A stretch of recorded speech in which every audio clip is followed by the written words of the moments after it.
Hey guys, I thought I'd take a second and explain our new 16-channel AVIOM personal monitor mixing for on stage. There's only a couple things you need to get going, and then we're going to explain the actual console itself. The first is a Cat5 cable, which is provided, and it's going to power your unit and also give you the signal from the board. Second thing you need is a headphone extension and an adapter, which we provide for you. So these will be at your unit before you get on the stage.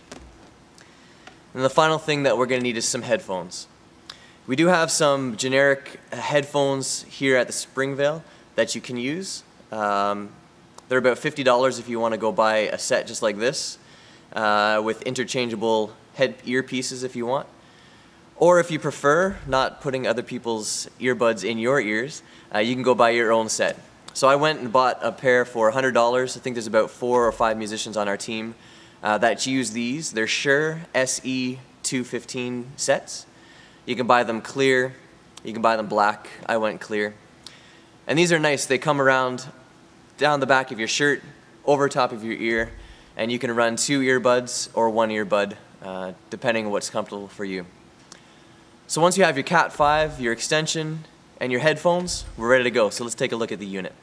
Hey guys, this is the actual 16-channel AVIOM unit that we use on stage for all of our personal monitor mixing. The first thing we do is we take our Cat5 cable and we plug it in the in port on the back of our unit. And this does 2 things for us. This first gives power to the entire unit, and it gives you the 16 channels as sent by the board to our different channel markers down here below. Everywhere from click to vocals to acoustic guitar or lead guitar to electrics, bass, keyboard, piano, a drum kit section, a computer feed, and a lapel feed for the speakers. We do change these every now and again, but as the service starts, we always let you know what channel does what. Second thing you need to do is take your 1/4-inch headphone extension, plug that into the right side with your headphones attached on the other end, and away we go. We're ready to start making a mix.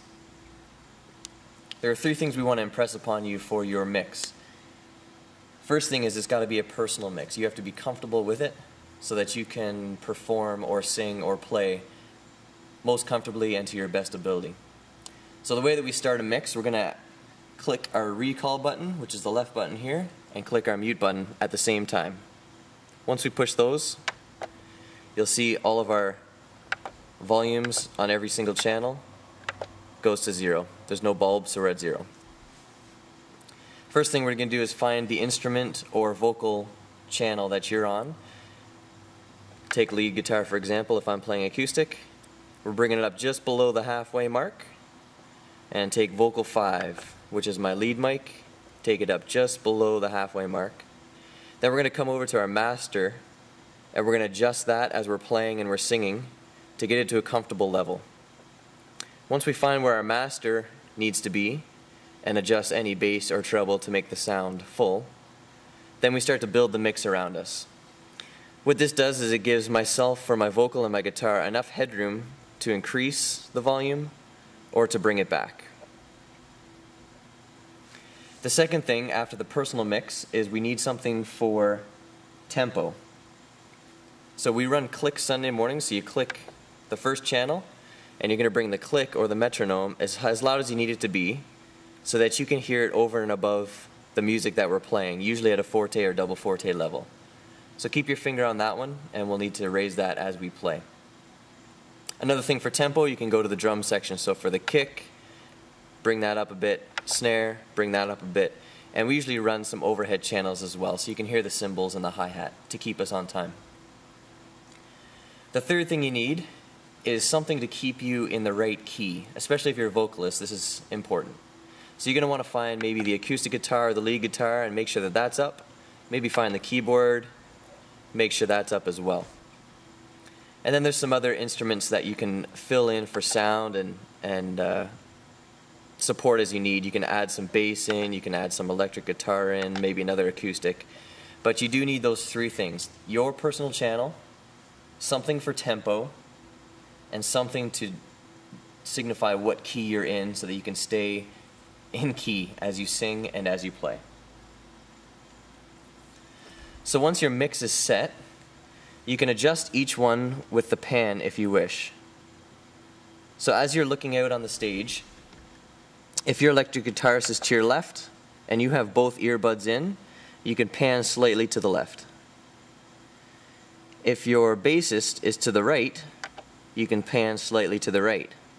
What that does is it diverts some of the sound to your right ear and electric some of it to your left ear. It gives you a little bit more of a live dynamic of the stage setting around you.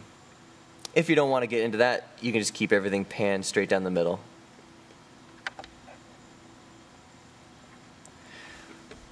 Once you're happy with your mix, your personal mix, we encourage you guys to save it, because whenever you unplug the unit or turn it off, it actually defaults to the default setting.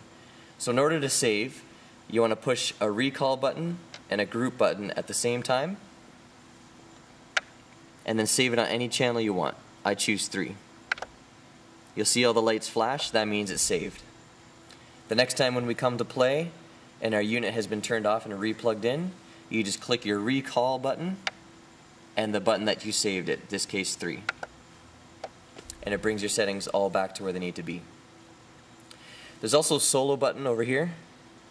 If you click that, whatever channel you're on, bass for example, click solo, the only thing you'll hear of the whole mix is the bass. Take that off and everything else is back in the mix. There's also a mute button over to the right. So if you're playing and the whole band is going and you want electric 1 out of the mix, you click electric 1 and you click mute. And that takes it completely out of the mix, and you can see the orange light on the bottom means it's muted while everything else runs. To undo that, click mute again. So remember, we want to build our mix around our personal channel, just below halfway mark on the volume dial. Then we want to add a tempo marker, like the click or the drums. Finally, we need a reference point for key, like acoustic guitar or keyboard. Add the other channels into your mix for support, save your settings, and we're ready to go.